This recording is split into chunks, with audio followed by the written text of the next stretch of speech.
Custom எல்ஐஸ் நான் உங்கள் ஜாயிரு இன்னைக்கு ஒரு பாத்தீங்கன்னா i20 உடைய ஒரு LED halogen bulb update halogen bulb இருந்துச்சு. அதுல வந்து நம்ம என்ன வார்ம் ஒயிட் எல்இடி அப்டேட் பண்றது. நீங்க என்னதான் நீங்க வந்து எல்இடி பல்ப் அப்டேட் பண்றா இருந்தாலும் அதோட அலைன்மெண்ட் கரெக்ட் இல்லைன்னா உங்களுக்கு விசிபிலிட்டி இருக்காது. ஆன் பண்ணி பாருங்க. இது பாத்தீங்கன்னா இது இந்த வியூ பாத்தீங்கன்னா இது ரொம்ப லோவா இருக்கு. ஓகேங்களா, இது என்ன பண்றோம், இது உங்களுக்கு அவுட்ல இருக்கும்போது உங்களுக்கு த்ரோ வராது. இது நம்ம ஹைட் பண்ணி பாருங்க, இன்சைட் உள்ள கொண்டாடும். இந்த அலைன்மெண்ட் பண்ணும்போது உங்களுக்கு இது பாருங்க, இந்த வெளியில இருந்து இந்த லைட்டிங் வந்து உள்ள வருது பாத்தீங்கன்னா, ரொம்ப இம்பார்ட்டன்டான விஷயம். இந்த ரெண்டுமே உங்களுக்கு விசிபிலிட்டி இருந்தா தான் உங்களுக்கு வந்து நீங்க போடுற ப்ராடக்ட் உங்களுக்கு ஒர்த்தா இருக்கும். நீங்க என்ன வெஹிக்கிள் நீங்க இது பண்ணீங்கனாலும் யூஸ் பண்ணீங்கனாலும் முதல்ல பாருங்க, இதுல ஜீரோ இருக்கு பாருங்க. நீங்க ஒரு ஹைவேல போகும்போது ஜீரோ யூஸ் பண்ணாதான் உங்களுக்கு வந்து த்ரோ நல்லா இருக்கும்.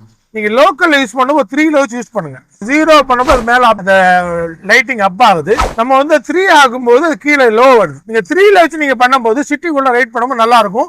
ஆப்போசிட்ல வரவங்க டிஸ்டர்ப் இல்லாம இருக்கும். நீங்க இதுல ஜீரோல வச்சு நீங்க சிட்டில ஓட்டினீங்கன்னு போர்டை ரைட் பண்ணீங்கன்னா ஆப்போசிட்ல கண்டிப்பா டிஸ்டர்ப் இருக்கும். ஆனா நீங்க லோ பீம்ல தான் போவீங்க, ஆப்போசிட்ல அவங்க டிப் பண்ணுவாங்க. ஏன்னா நீங்க ஹை பீம்ல போற மாதிரி ஃபீலிங் இருக்கும். சோ நீங்க ரெண்டு விஷயம் பண்ணுங்க. ஒன்னு சிட்டிக்குள்ள இருக்கும்போது 1 2 3 4 3ல வச்சுக்கலாம். நீங்க ஒரு ஹைவேல போகும்போது ஜீரோல வச்சு ஓட்டுங்க. பேக்ல வந்து லோடு ஏறிச்சுன்னா, அதாவது ஃப்ரண்ட்ல 2 வேணா ஜீரோ, பேக்ல லோடு ஏறிச்சுன்னா 1ல வச்சு ஓட்டுங்க. சோ உங்களுக்கு விசிபிலிட்டி நல்லா இருக்கும், உங்களுக்கு கிளாரிட்டி நல்லா இருக்கும். சேம் டைம் ஆப்போசிட்ல வந்து டிஸ்டர்ப் இல்லா இருக்கும். இது இன்னைக்கான சூப்பர் அப்டேட்க்கு இன்னொரு அப்டேட்ல பார்க்கலாம். தேங்க்யூ.